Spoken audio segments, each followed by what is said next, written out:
Hi, everyone. See, people are filtering in. Welcome. Everyone. Please go ahead and drop your name and location in the chat. We love to see where everyone's tuning in from, and we'll get started in a second. We'd love to hear, because I think as many of you know, this is us coming back from when did we wrap up? In like May and June. So I'd love to hear if people are, did you come to those last classes? Is this your first time joining us? Let us know. But yeah, we'll start in a couple minutes. Just let people get into the room for a second here.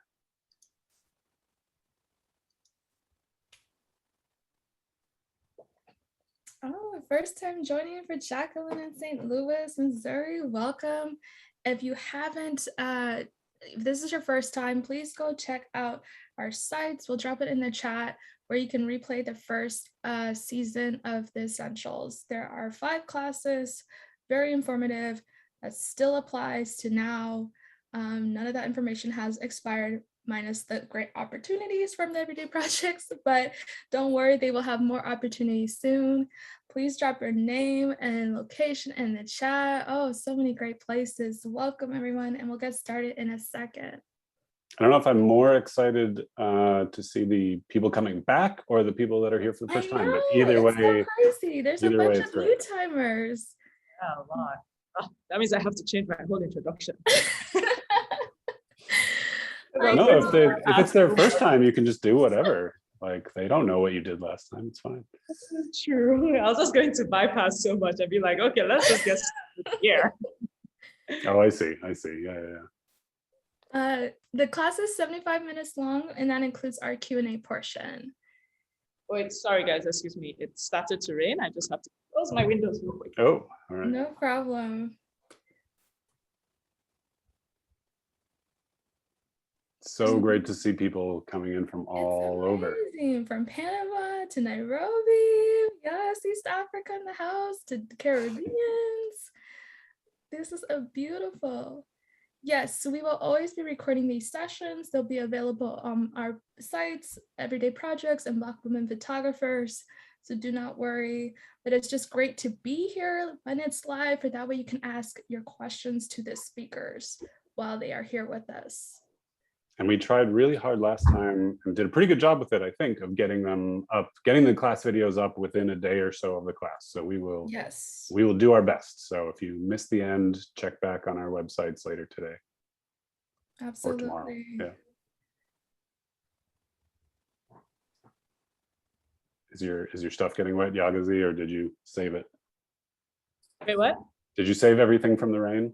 Yeah, I have like all the windows open, and once it starts raining and the direction the rain goes in, it'll just like spread everywhere inside. So that has been sorted. True. Now let's just hope that the rain doesn't disrupt the internet. Fingers crossed. Polly and I can just speak on your behalf if the internet gets interrupted. That's some big shoes to fill. I know. I'll just say charge them like a million times.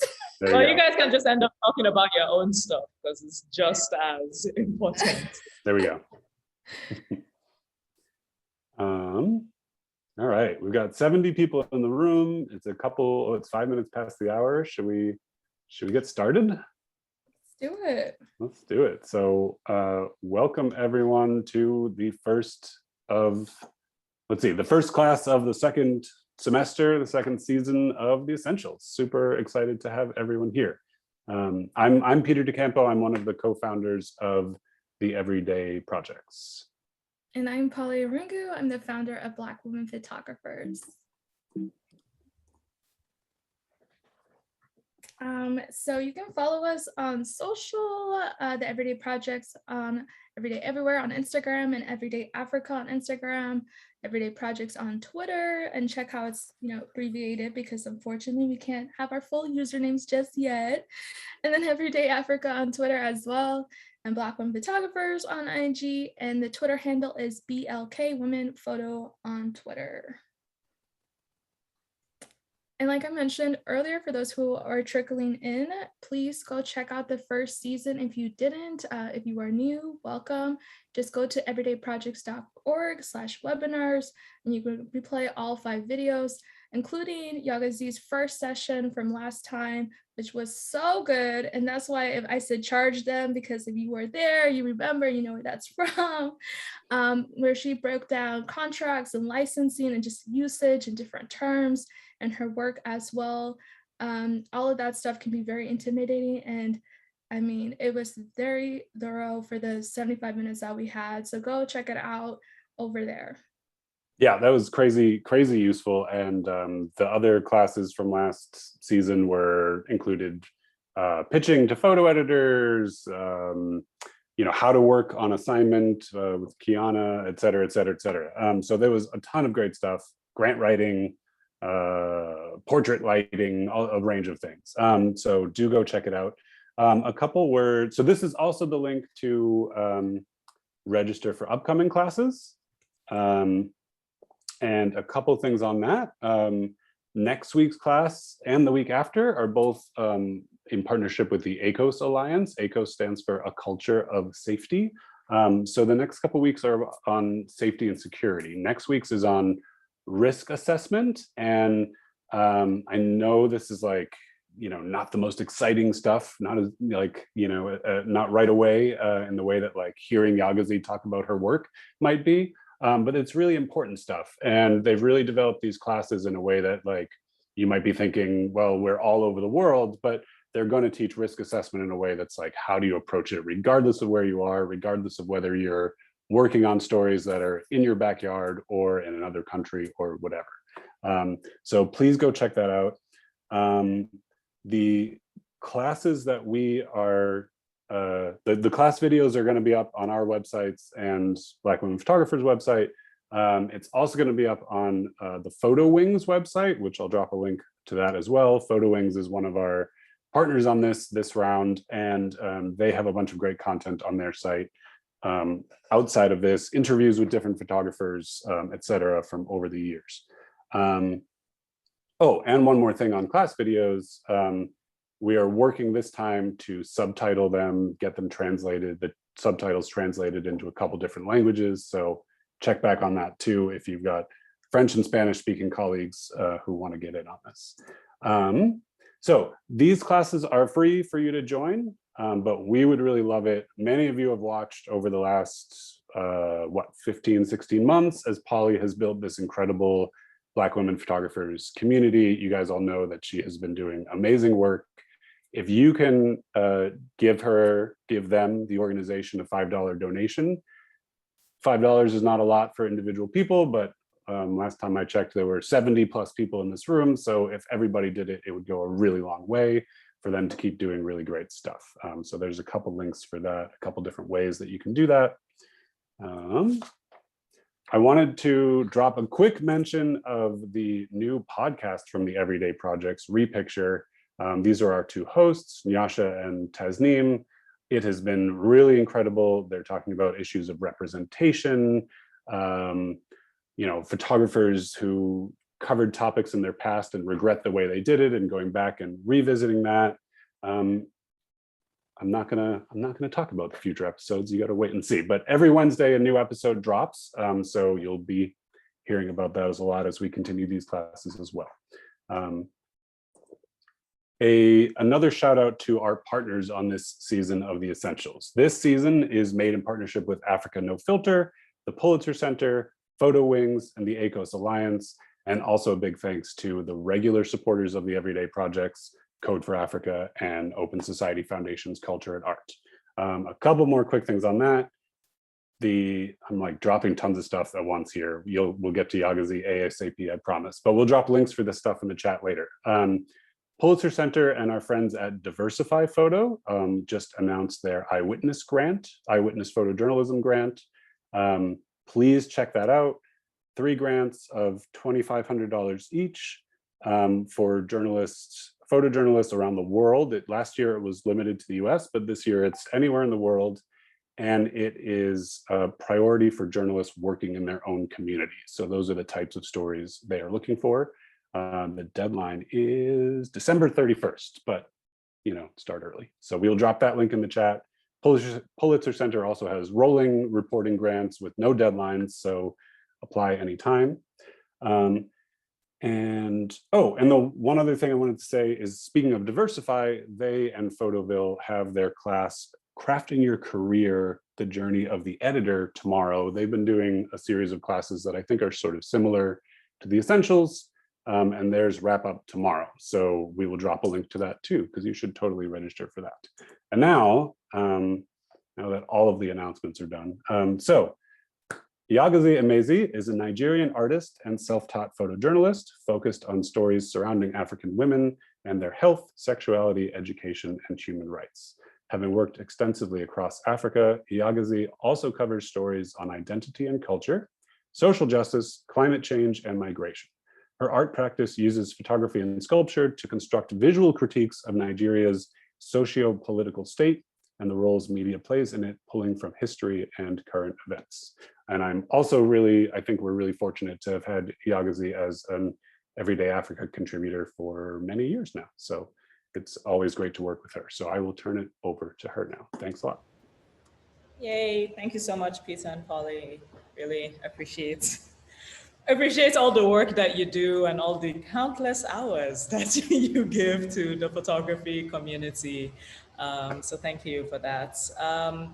All right, so I'm just going to give a quick introduction for the people who are coming to this class for the first time, and also a hi to everybody who was in the last class.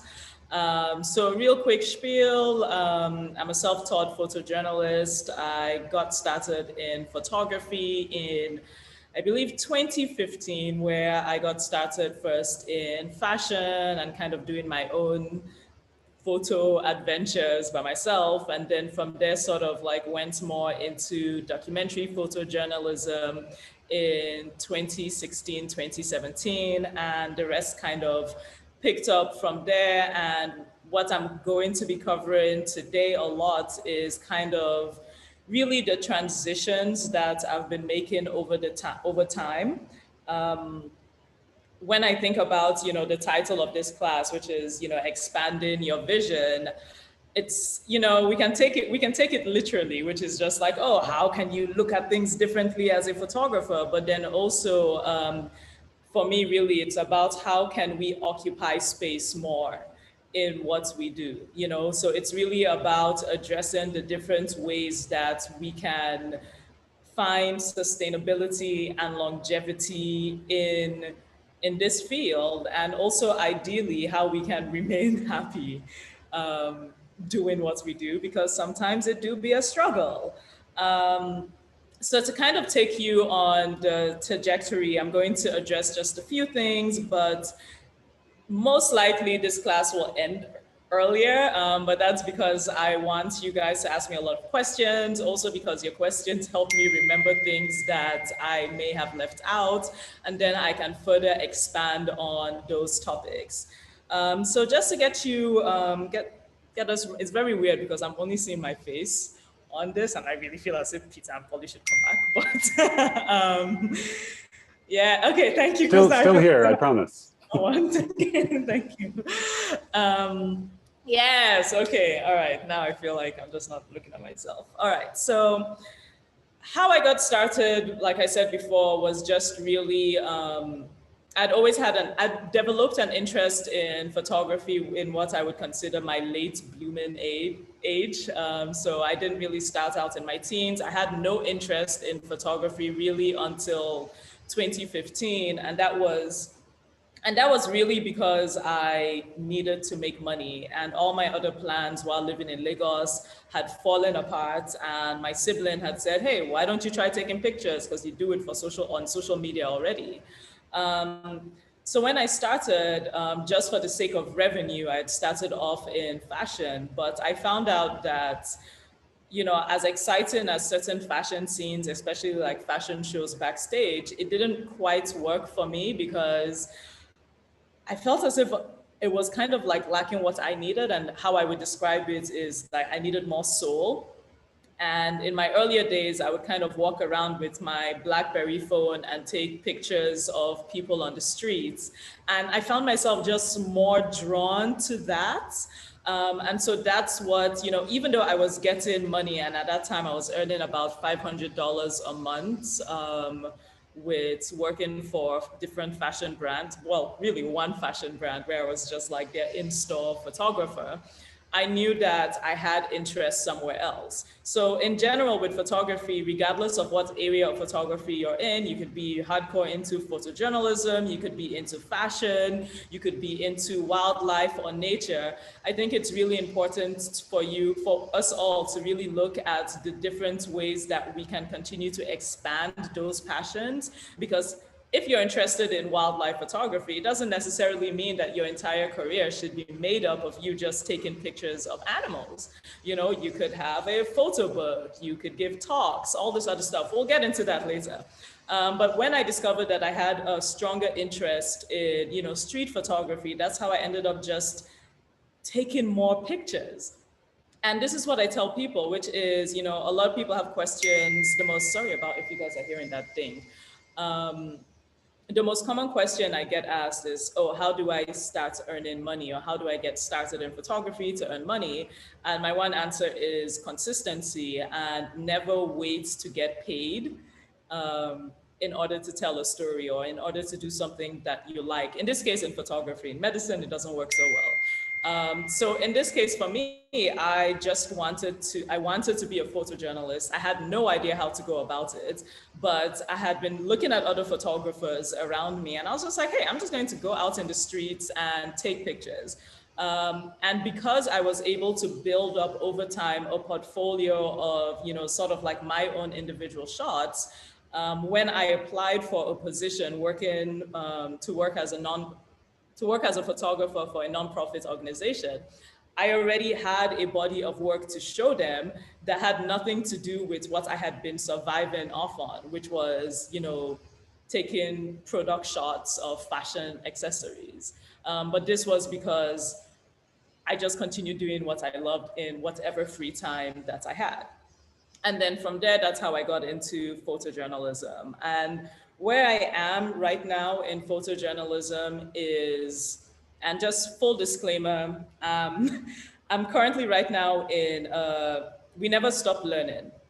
And recently in the last year, I think well over a year, probably almost 2 years because COVID happened, I knew that photojournalism isn't something that I want to do steadily for the rest of my life.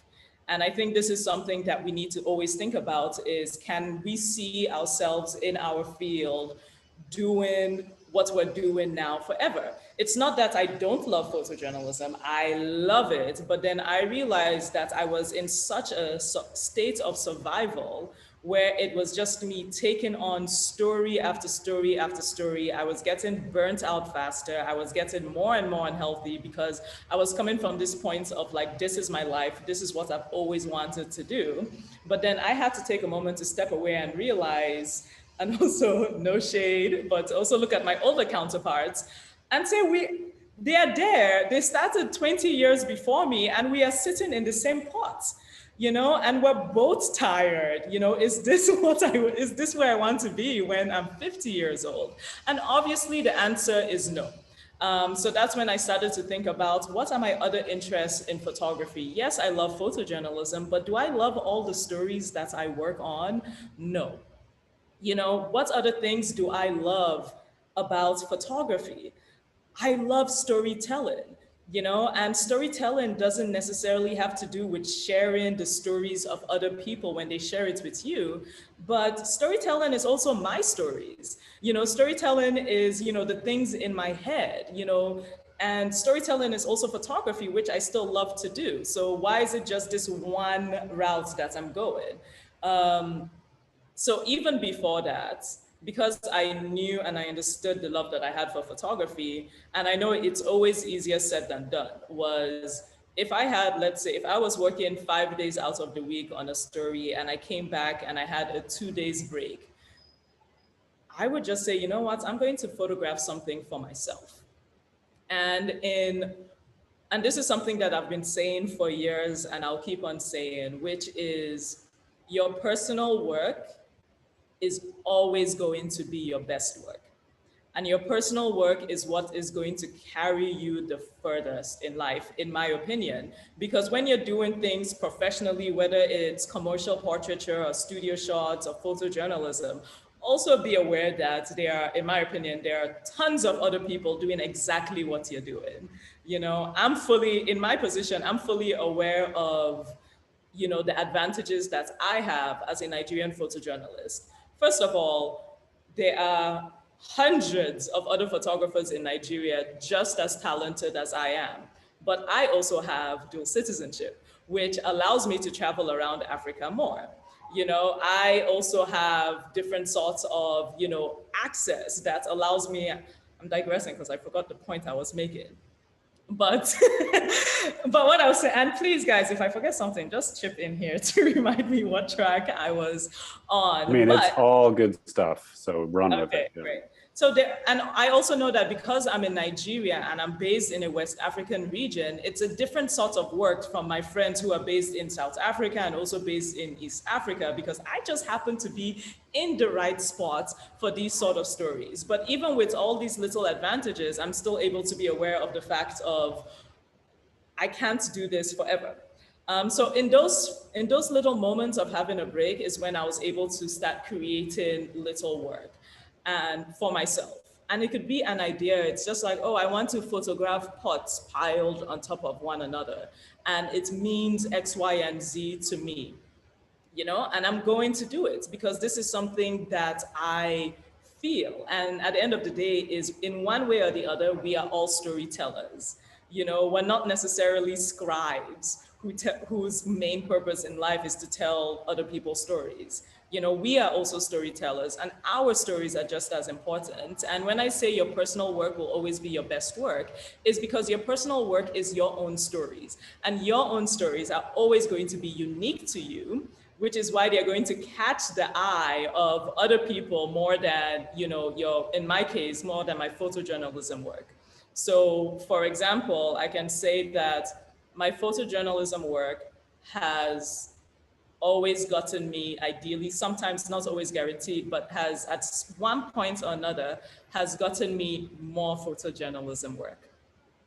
My personal work, however, has gotten me more travel opportunities, has gotten me exhibitions, has gotten me, you know, talking gigs, has gotten me residencies, has gotten me grants, you know, all because I'm giving people work that I would like to believe is completely different from professional work. Because once again, our own personal perspectives, they're valuable, you know? So with that being said, I have a whole list here to make sure that I get into it. I want to go into the different ways that we can occupy space in photography, in whatever your field is. And in no particular order, I would start off with exhibitions.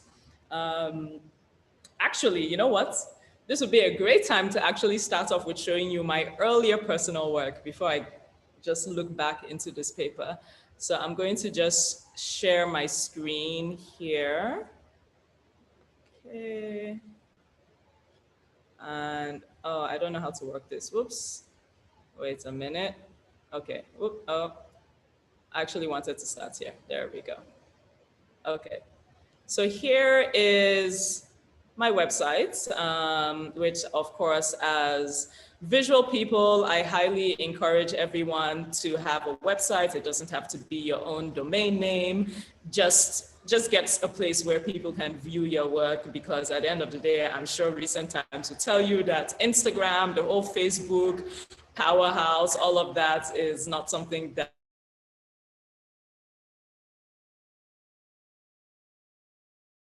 presented, and it's a really nice presentation in my opinion. So up here, we have personal work. And just for an example, this is a drop-down menu of all the personal work that I have done in the past. I'll start off with my first body of personal work. Let's see whether the internet will load. Aha.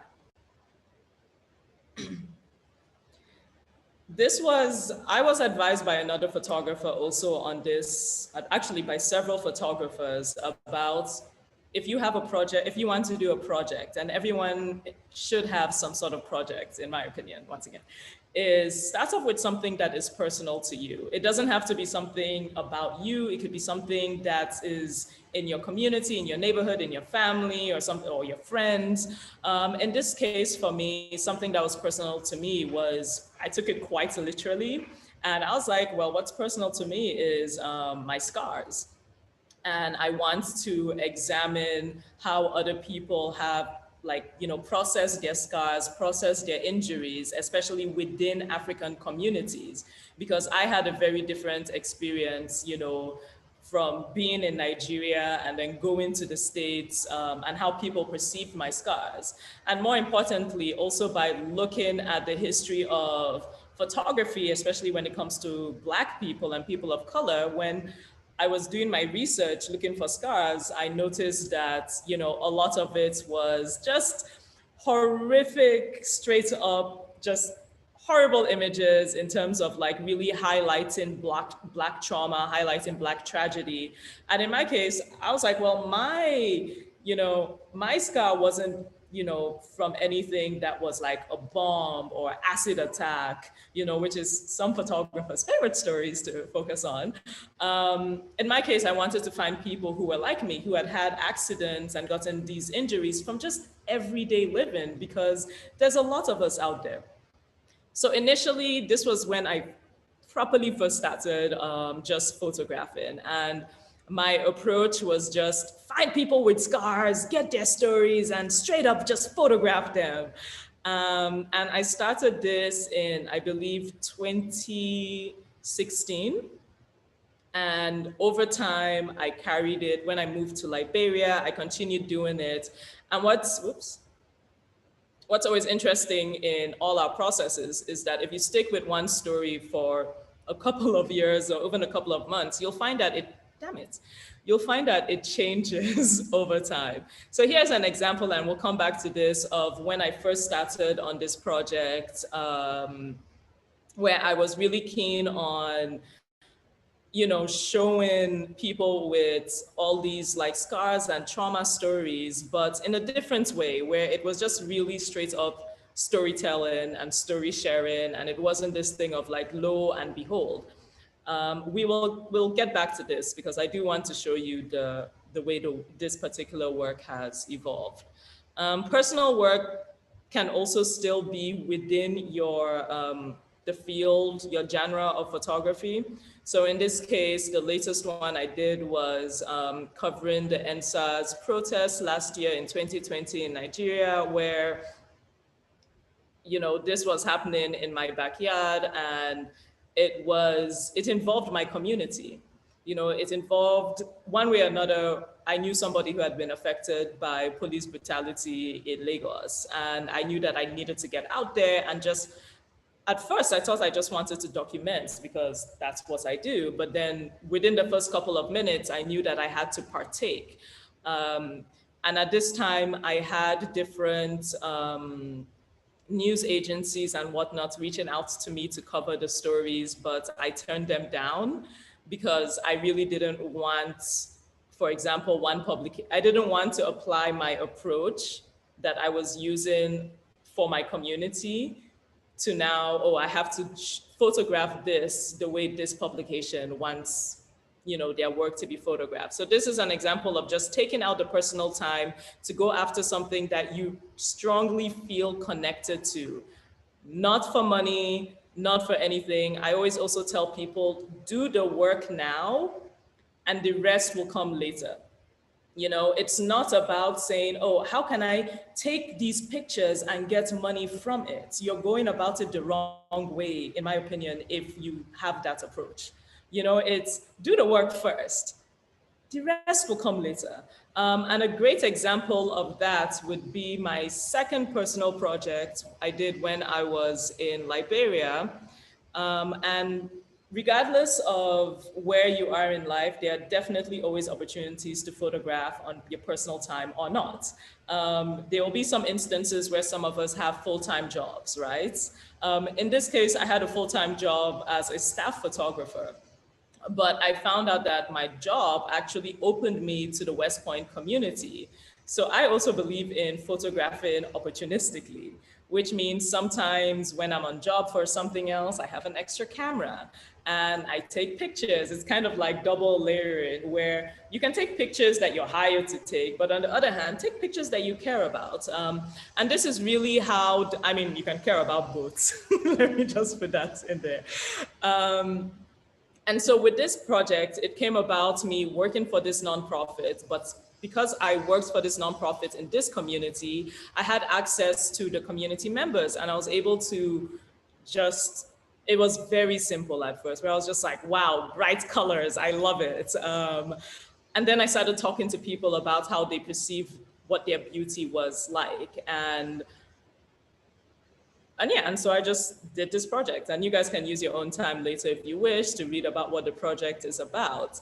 And I would say probably 3 years after is when people started approaching me to show the work in different locations. So that's one thing about when you do personal work and how you need to remove instant gratification from your work. You know, it's very important to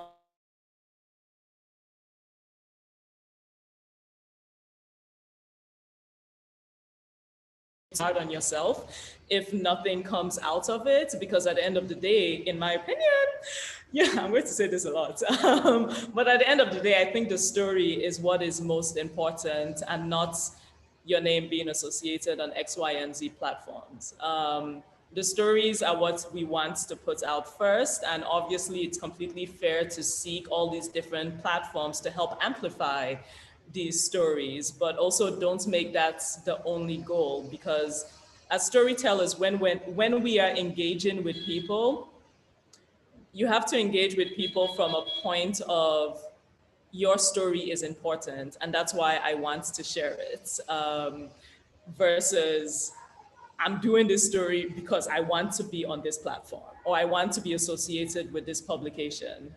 That eventually will come with time. So in this case, this is an example of just, you know, sitting on work, and then 3 years later, this work being able to be traveled around. It's now available in limited edition prints, which is something else that we will touch on.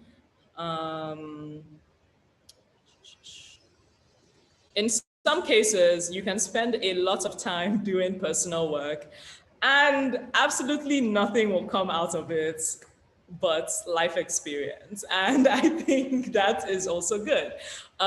For this one, I spent about 2 years on and off on ships documenting elite efforts to stop poaching out at sea. And it was just absolutely grueling work. And in my head, I was doing it because I'd been given an opportunity to accompany the crew on the ships. And I was like, heck yes, I've never been on a ship. I've never been out at sea. I want to do this because it's something I've never done before. And I'm also genuinely curious about how, you know, illegal fishing is affecting African communities along our West African coastline. As I continued to work on it, I started to plan of, okay, how can I push these stories forward? Long story short, nothing came out of that. It's been, I think, like 2.5 years now since 2020 really stole everything from us, but it's been like 2 years now since I worked on this story, but there's nothing that can replace this, you know. This was not a waste of time just because it never got on any publications or anything like that. I engaged with people. I met fantastic individuals from different communities along the West African coastline and also just internationally from the ship. I had a deeper understanding of, you know, what really goes on with these sort of events. And I think also just looking at, and in general, it gave me experience more, because I hadn't had this sort of like grueling experience before, just kind of like being, is the right word, being embedded in with like security details and whatnot. And I think it does help me with the stories that I work on now. Okay, now we'll move over to how things change. Okay. Oh, oh, nope. Hold on. Okay. So here we have where I am now, another venture that you can look at outside of like exhibitions and just, and if you have your questions, please feel free to prepare them. This is another example of how, you know, I have the way I describe it is I have these things in my head, and it's very important for me to bring them into reality and just make them physically real, you know? And as storytellers, it's an important thing, self-expression, you know? So this is just a few examples of projects that I'm working on. And this is sort of work that is geared more towards like gallery work, moving more away from like photojournalism, looking more at, you know, at sales. And this is where the realistic part of photography comes in, because at the end of the day, we are not completely altruistic in our storytelling, right? We don't just do it for the greater good. We do it for ourselves as well. You know, we do it to support our families, we do it to support ourselves. And for me, it was this realization of I can't keep on working for the rest of my life for between $300 to $500 a day. Sometimes the really good gigs will come in, you know, when I can sell an image for $2,000 to $5,000.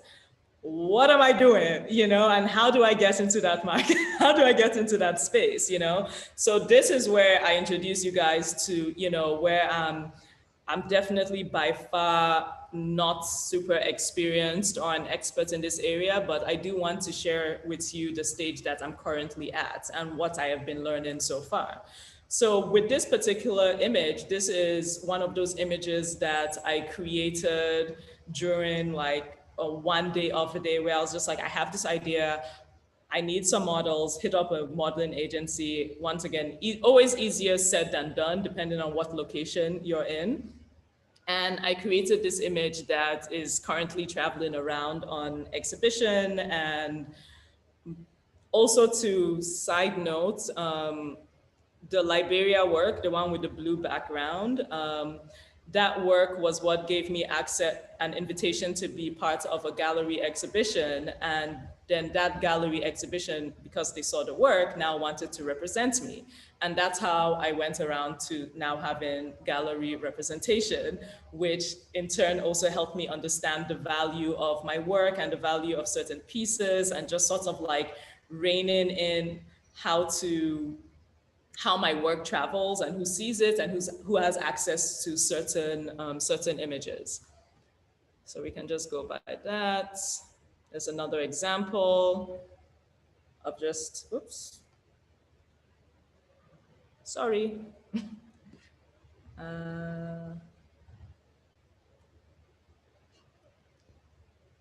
Can you guys still hear me? Just double checking. Yeah.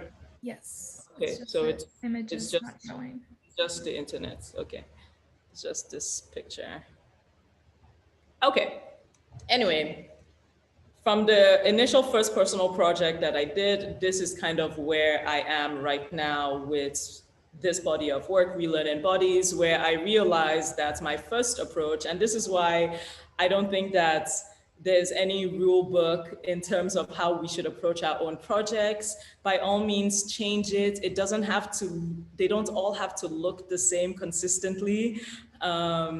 In this case, I realized that my approach of just photographing people slap bang on and their scars, I realized that people were more drawn to the grotesque because what they were seeing was still a Black person with scars. And they're just like, for a lot of the audience that I had, it was this sort of othering effect. So what I did was to actually just remove a huge chunk of the physical body and have people focus on the scars, where their first, and I have a lot of the images hanging up right now in my home, where their first approach is, what is that? And with evolution of my personal project, in this case, it was also this realization. It was also this realization that the way our bodies heal is very similar to the way the earth actually heals, and drawing similarities between nature and our scars. And this body of work then ended up getting me speaking gigs. Funnily enough, I got invited by some medical association to give a talk on this. Very random. It got me more exhibitions. It got me like really beautiful prints out of the exhibition. Same with this one. This was a shoot I had planned within 2 days that's currently traveling around. These ones are up on my website, so I won't spend too much time talking about them. But really, it's of the energy that anything is possible once you put your mind to it. And obviously, sometimes it can be very tasking on us to, when we're really burnt out and when we're tired, to just try and find that extra push. But I can definitely promise you that when we push ourselves for ourselves, not for a client, it's really rewarding, because we're doing something for ourselves. Yes, the client work gives us money and stuff like that. But once again, personal work, eventually, it's when you spend a good amount of time on something that you want to do, it will bear you fruit and it will come back to you eventually. Um, and yeah, I think that's really all I have in summary in terms of expanding your vision and occupying space. Is just know that there are so many opportunities out there for us as photographers, as visual storytellers, as visual artists. It's not just one path that we have to take. In my case and in my experience, it's exhibitions, paid. It's gallery talks, paid as well. It's working with different institutions, from galleries to universities to medical associations.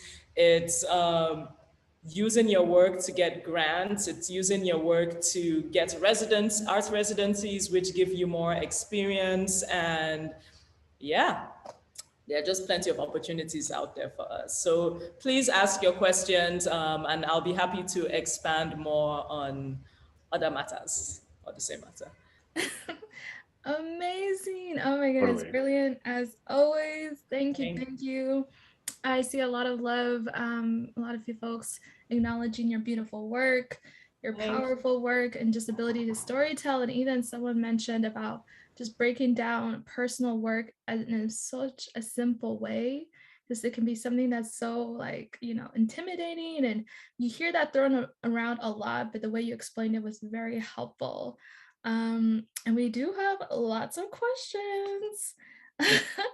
So let me see where to start. Oh man. Can I interject really quick while please you look through the question? So I'm wondering, Yagazie, it was so interesting seeing the evolution of the work on scars, and there's some questions related to this. I guess I'm wondering, was it difficult to be honest with yourself in a way, to say, wait a second, I feel like when we do a lot of work on a project, we think that's the project. And then it's really hard to look later and think, well, maybe there's a better way to do this. And so, was that like a barrier you had to cross for yourself to say, wait, I should really refine how I'm looking at this body of work? Absolutely. I can't really nail down when it came about, but I think just because I'm already I think even more so back then, very vocal on how Black people are represented. And then also having a scar myself and having lived that experience of, being someone with a visible scar and knowing the treatment was, as a photographer, I'm doing what I don't like people being done to me in real life, which is just blindly staring at my scar, and not asking questions. And then once I hit that realization point, it was just like, oh, my bad. I think there are times where as photographers, we can make, mistakes, and we can just also make learning curves. I've made a mistake before. I think my gravest mistake was once photographing an underage girl, and I didn't double check, and then I posted it, and it was just like, it was terrible. Like, it was just terrible. I mean, it was just like her with her friends at the beach, but everyone else, she was just the youngest, and I somehow didn't get her. And I had release forms as well, and it was for a job. So the parents actually reached out to me, and they were like, "What the hell?" And I was like, "Oh my God," that was mortifying. So there are mistakes like that where you just want to bury your head in the sand. But there are also times where, and that's completely fair. We've all been there. But there are also times where it's just a learning curve. It's just growth, because as we grow, we just acquire more information, more lived experiences, and we just apply that. Well, as always, thanks so much for you're so open with this stuff. It's so useful. So thank you. And that actually brings us to a great question that a lot of folks had. Similarly, how do you approach people or subjects you want to cover as a freelance photographer on a personal project? How do you get them to hear you out?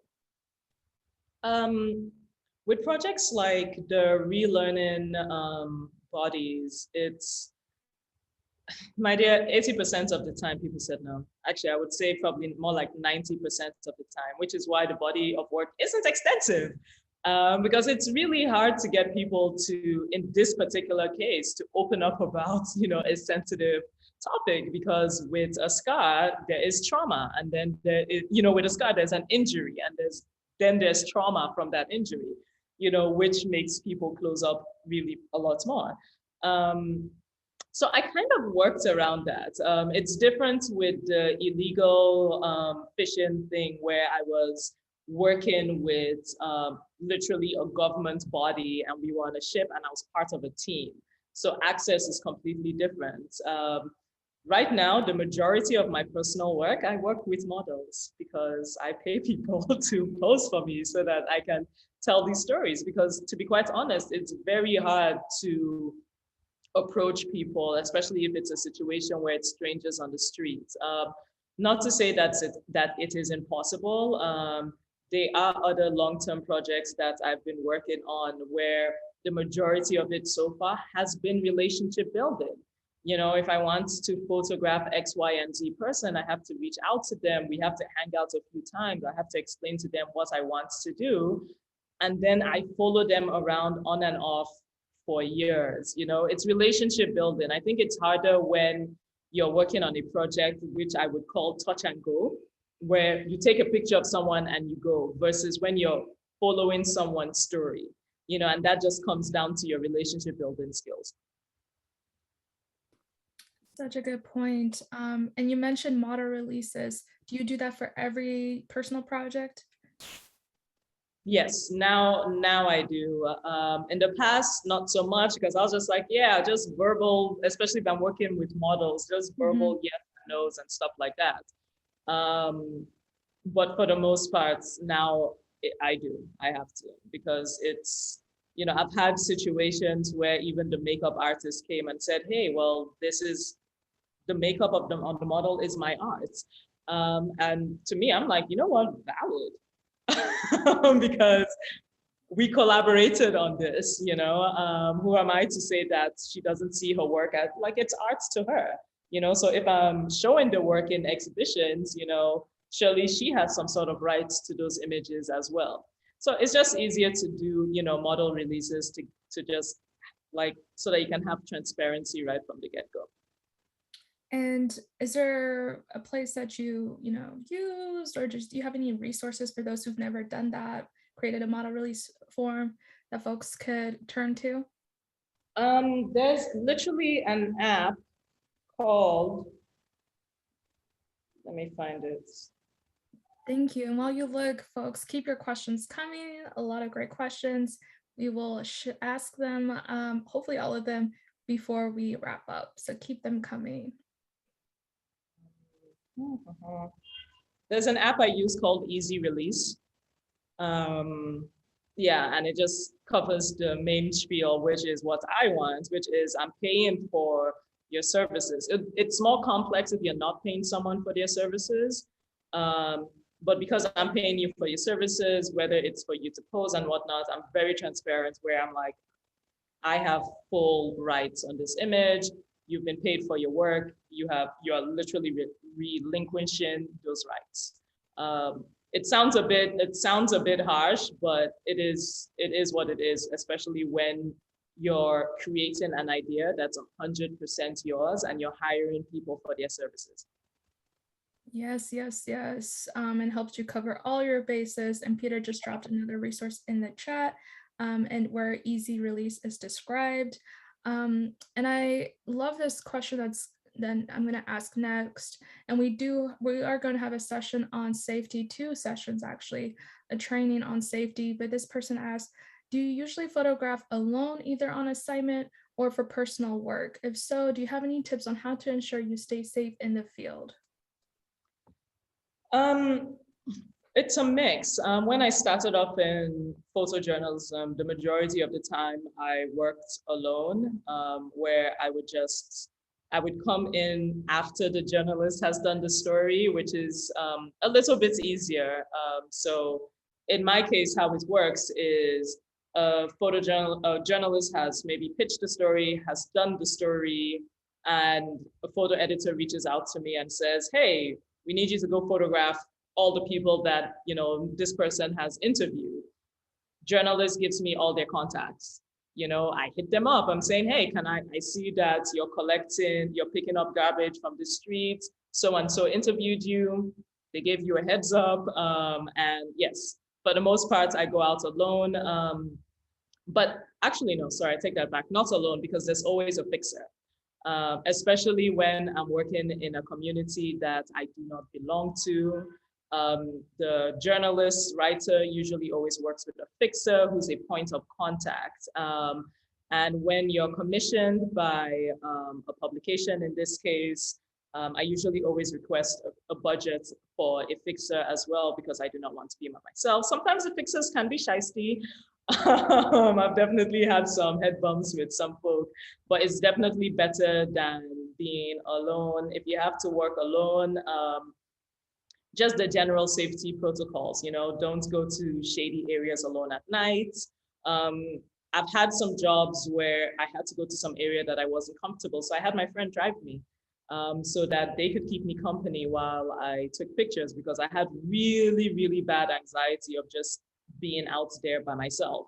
If anything happened, both me and my friend would have gotten attacked because we both can fight. But it was just a lot safer, and it statistically lowers the odds of anything happening. For personal projects, I largely always work alone. Once again, relationship building, even if, let's say, you want to follow the life of one individual, let's say a motorcyclist. I'm never going to say, oh, let me just jump right into now accompanying you to your home and taking pictures of you in your home, because it's not safe and it's not smart. If I am going to go to someone's house, I'm going to make sure that I have someone to accompany me, whether it is, as my assistant or whatever the case may be, or it's going to be in a very public area. But then over time, as you build relationship with that person, you build trust. And then obviously, if you've been working, in my case, with someone for 2 years, you're going to feel safe enough to just be hanging out in their home and listening to them talk and whatnot, especially if it's in an environment that you're unfamiliar with. Other times, like I said, it's really just models that I work with in my home studio. Great. There was a question, and you touched on this and how you first became represented by one gallery, but have you gone through a process of approaching different galleries and submitting your work, or have you had galleries come to you, or was that relationship really just through the one exhibition you were part of that you mentioned earlier? In the past, I've just for example, in Lagos, I had representation for about 2 years, and that's because I approached them. I heard that they were representing Nigerian artists, and I was just like, hey, how does this go around? Here's my portfolio. And they said, sure. Nothing came out of that 2 years of representation. So I left them. And then in this case, it was, this gallery approaching me because they had seen my work online and they wanted to have it in this show. Other than that, I can say that I'm just now learning that it's just important to shoot your shots. It's something that I'm not very good at because of fear of rejection and anxiety and not knowing how to approach it. But there's really no right or wrong way. So I would encourage people, if you have a gallery that you're interested in or whatever the case may be, I would say do your research first. Find out who the gallery people are, find out their point of contact first, like a more direct point of contact. Make sure that your portfolio is up to date so that they have direct, immediate access to your work, and just shoot a bunch of emails out on that. Great. Where do we go to next? There are a few questions about how you tone your images and cameras you use and that kind of thing. Let's see, where do I... And you're shaking your head. It's like... No, I can answer it, yeah. Okay, actually, this is a good one because it also relates to sort of the art world and making yourself stand out. So someone says that they notice that you have a certain color palette or grading on your images. Is that a conscious choice to make your work stand out? And so maybe more of that question is like, when you are toning your images, are you trying to think holistically about like a certain sort of like Yagazie brand to them, or are you thinking about all of your work holistically in that way? I think it has become like a thing, because I've heard people say like, oh, I knew that this was your image by the way it looks. But when I had started out, it was from this really, and it still is, it's just how it started. It was really just from an innocent point of view where, I don't know how to explain it, but I tell people that a lot of my inspiration with work and how I approach things is drawn from nostalgia of where I grew up and the things I saw around me. And that also just has to do with the visual representation of my childhood home. So when I first started taking pictures and I was doing my post-production work, I was literally just trying to replicate what I remember my home looked like in terms of lighting, in terms of color, like, oh, this picture I took reminds me of this street at home, and then eventually it just became this very uniform thing. And that's the way I can describe it, where I worked from something that was a memory, and because I just was really attached to all the images I took, and everything was so familiar to me. A lot of the environments, even up to now, of where I work, of the stories I've covered, remind me of home. So I try to like match that, even the color, the toning, all of that. I try to match it, and it just so happens it works. I did have a moment before where I realized that there was a certain publication that is known to have a certain sort of color grading. And I found myself like kind of gearing towards that. And when I started doing kind of like trying to make my images look like what they always publish, I think that was in 2019, I got the worst feedback that I've ever gotten. Like, I mean, it was about time for it to happen, but yeah, in 2019 was the first time ever that an editor repeatedly for 3 different assignments said, Yagazie, redo these images, there's something off. And I was completely mortified because I had been trying to make my images look more like what they always publish, and I stepped away from my own, what I saw in my head. And that was terrible. So yeah, it is a thing that I do very intentionally because I'm comfortable with it, because it feels like my work. And I think like everybody has that in them. Wow, there's a real lesson there in, following your instinct, following your own truth, not trying to please other people, because that backfires. Yeah, wow, thanks. Yeah. Polly, do you have anything on deck here from these questions? No, I mean, okay, so let's, I guess related to that, someone asked about just like if you have any recommendations for gear for newbies, and what you currently use. I'm pretty sure you're still a Canon ambassador, but feel free to recommend anything not related. Use Canon, everyone. Because I'm biased here. I'm Team Nikon now, but please recommend whatever you like. To be quite honest, I started off with Canon, and I think that's why I ended up being a Canon ambassador because from the beginning, I have only used Canon. I had a moment before becoming a Canon ambassador where I have my Fuji and I started using that because it was mirrorless and I wanted to, just get more experience from that perspective and also using a fixed lens. So yeah, I'm comfortable with Canon mainly because I really, really struggle with numbers. And so when I was learning how to use a camera, it was really hard for me to understand like f-stops. It was so confusing. It still is up to now. And the reason why I use a Canon is mainly because I have muscle memory now when I hold a Canon camera.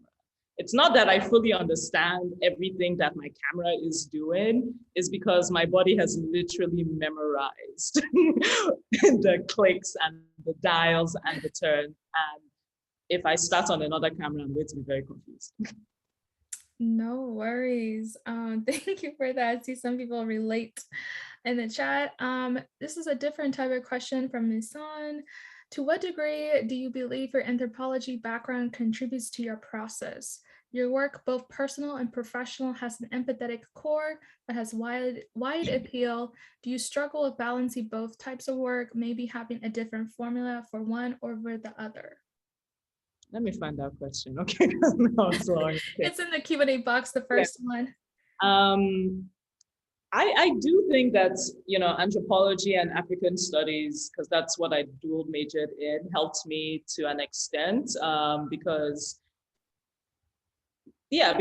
university was literally my last formal point of education, and anthropology and African studies were literally the last things that I learned in a formal setting. So it kind of like it still sticks to me. It opened my understanding of just more like people interactions, African studies coming from Nigeria. I didn't know anything about the diaspora. We aren't taught that in school. We know the slave trade happened, but that's it. So African studies really opened me to things wider, where I started off in university wanting to be an Egyptologist, and when I say I wanted to be an Egyptologist, I mean hardcore. I had been teaching myself Egyptian Arabic for like 3 years. I had taught myself how to write the hieroglyphs, I'd memorized everything.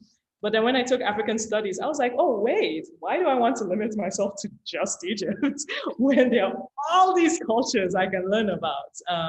But the one thing I learned from anthropology was this chapter of this one book that I read once, and I read that page once, but it remained with me. And some of you may have heard, because it's like one of those repurposed stories in different situations.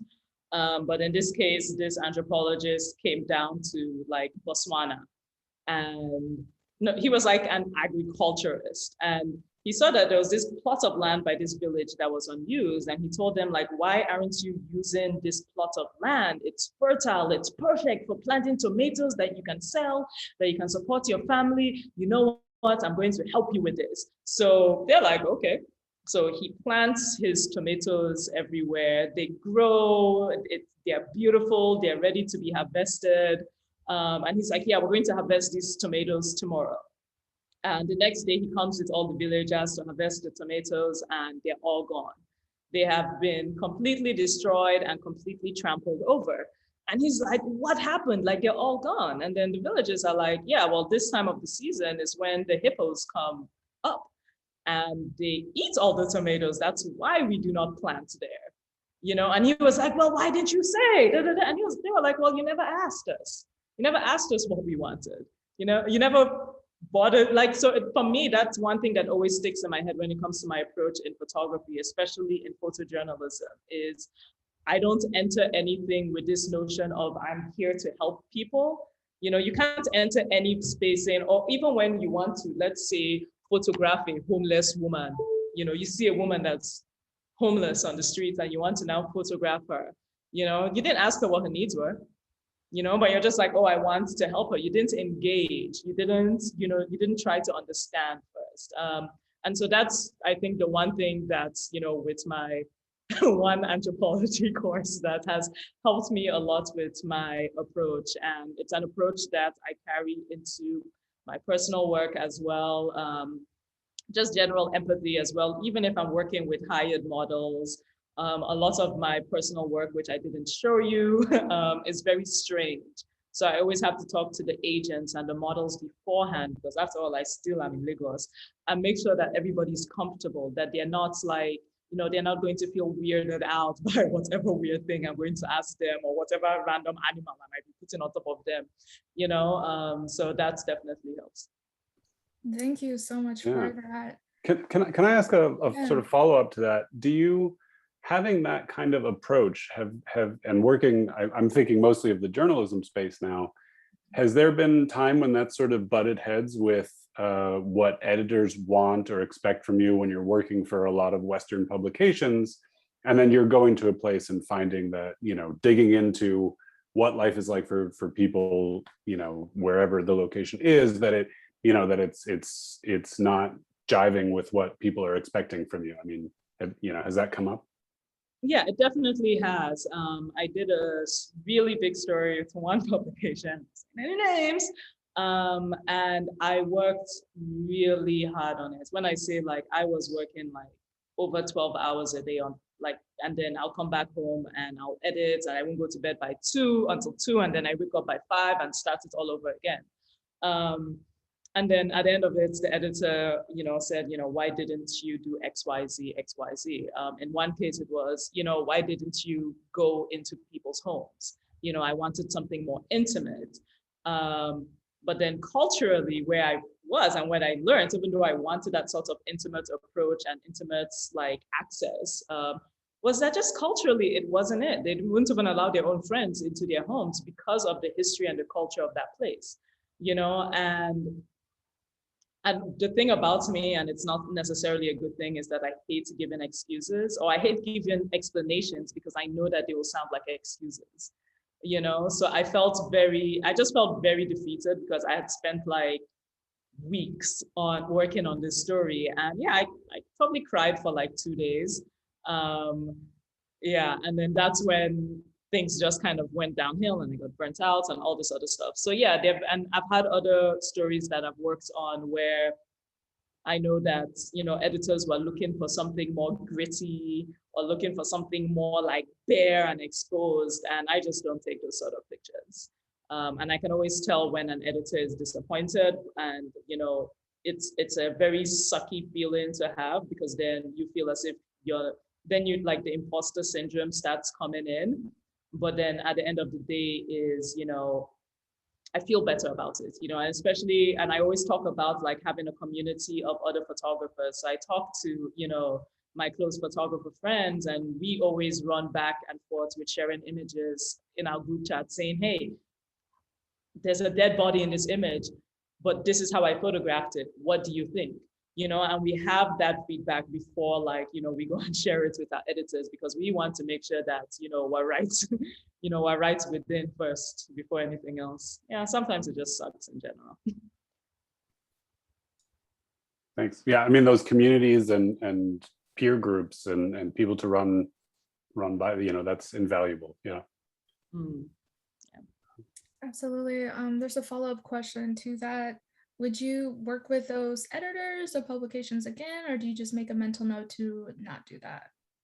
I mean, to be honest, I don't really have a choice, but also not in a bad way, because the editors often just reach out to me again, So I'm just like, well, you got in touch with me. One of my weaker points is that I'm not good at pitching. So I would say about 98% of my work that comes my way literally comes my way. And that's my professional work. My personal work, I do more of the seeking out, the more like grant applications, all that kind of stuff. But for professional work, it just comes back. So I'm just like, well, clearly it wasn't that bad if they're reaching out to me again for another story. Absolutely. I'm going to switch gears here. We have a couple more questions.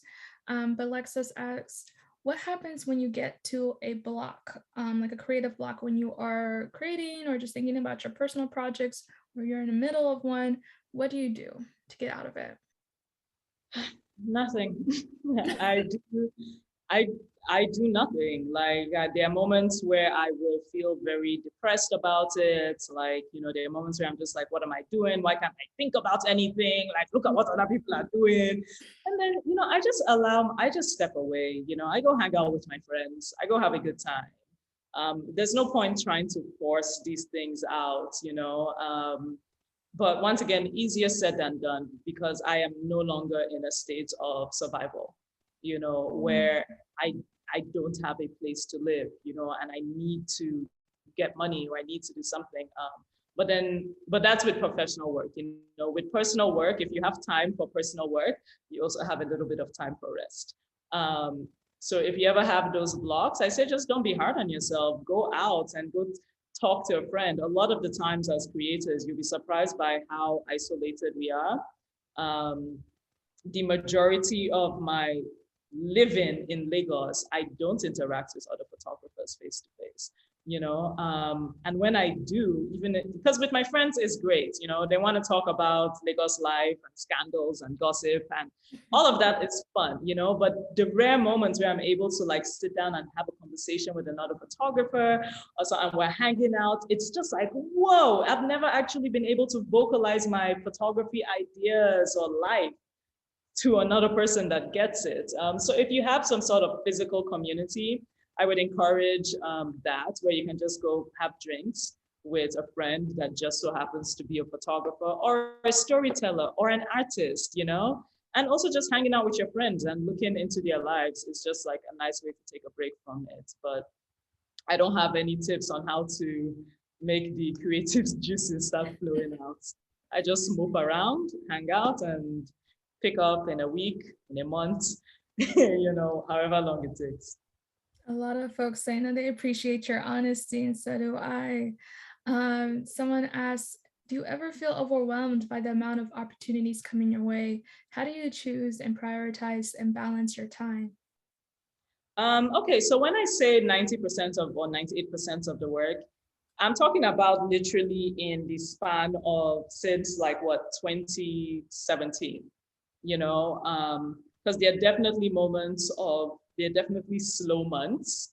There have been instances where I did one job and that job I struck gold. I did one corporate gig and it paid me, I think I said it in the last one, it paid me $3,000 a day. And it was for like 10 days. And I was like, whoa, and then I sit down and I don't do anything for months. And then I work on my personal stuff. So there are definitely more moments than there aren't of looking at my email and nothing is there. So I don't think that I think maybe once or twice in my entire career have I gotten to a point where I'm just like, whoa, everyone is drawing me in different directions. I feel overwhelmed. Like probably 2 times max that has happened. Other times it's actually very slow. I'm just going to go ahead and ask the next question. I'm just turning on the lights. Sure, and we should start to wrap up. So maybe just another question or two. A couple of people asked about books, and I kind of like this question because I'm not sure if they mean photography books. I'm not sure if they mean, fiction or nonfiction or whatever that has influenced your life. But I would just, I guess, love to ask: are there books that you could recommend on a this person wrote on a personal level and a professional level, like things that have inspired you, but then also that have inspired your practice in photography? Yeah, I didn't realize this until literally probably 3-4 months ago, where I don't have books like that. And the reason I don't, and it took me a while, because I remember just like being around other photographers or visiting their homes, and they would have like photo books upon photo books and stuff like that. And I'm like, wow, like everyone is really into photography and just like constantly always learning. I didn't have any of that because I didn't have a place to live for years. So literally buying books, even though I wanted all these photo books and self-help books or just general novels, was literally weight in my suitcase that I could not afford. So it's only like right now that I finally have a home space that I'm able to slowly start collecting, photo books and looking at things like physical things, because I think it's a quite different experience. I just never had that opportunity or space. But I know that they're definitely online things, which is something now that's in my process of realizing, wait, why don't I have any books? I also realized that because I was always in a state of survival and working all the time, I actually haven't spent a lot of time looking at other people's work.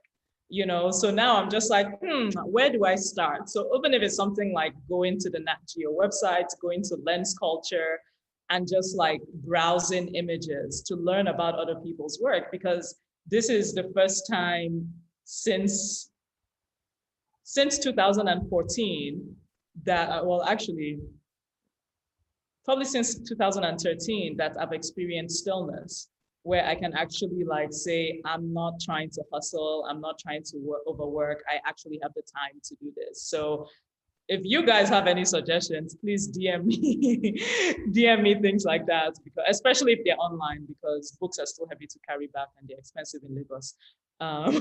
So yeah, it's still a learning process for me there.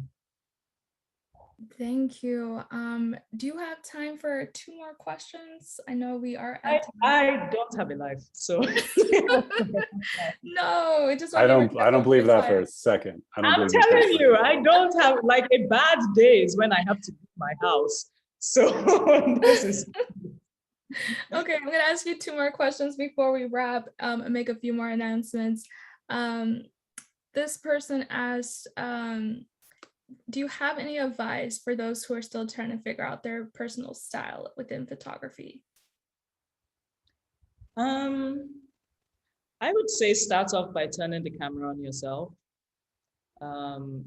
Yeah, that would be the first way, just experiment, regardless of what genre of photography you're in or interested in doing or unsure of doing. At some point, I really believe that all photographers should point the camera at themselves and see what comes out of that. Experiment with different things, experiment with outdoor, indoor, studio, black and white, and see where it takes you. Because eventually that's something that I truly believe that you should do.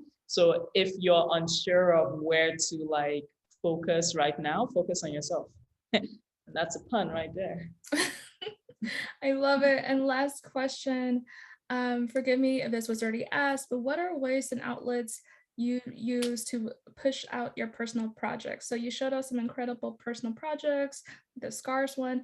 Once you are ready, how do you showcase it to the world? For my personal projects that are more on the artistic side, I hold on to them for as long as necessary. One of my projects I've been holding on since 2018. And the only time that I put that work out there is when I'm applying for grants and residencies. And for the most part, I have always gotten the grants and residencies because of that body of work.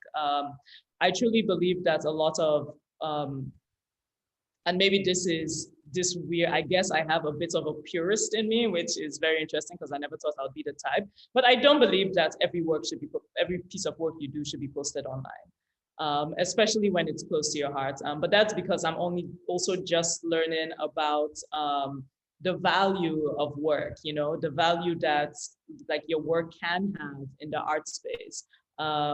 And it is for certain eyes. So under, art portfolio on my website, it's actually private. So you have to email me in order to get the password. And from your email, I can see who you are. I can see whether you're a collector, whether you're from a gallery, whether you're from a museum, and then I can share my work with you. But for the most part, I would highly encourage, if you have personal work, depending on how close you are to it. There's some personal work that I put up on my Instagram, and I've gotten like opportunities from that. But ultimately, it's just up to you and how close it is to your heart. My older personal work is actually very culturally sensitive, so I can't just put it up online. But I will, push it in these other different venues, such as residencies and grant work, where people can actually see the work and then give me opportunities from that. So good and so important. I love your internationality. Just so intentional with what you do. Thank you so much for your time. We are gonna stop it there. Again, this is our second class with Yagazie. Please go back and watch the first one where she breaks down contracts and licensing and other ways to just be smart with your presence on social and etc.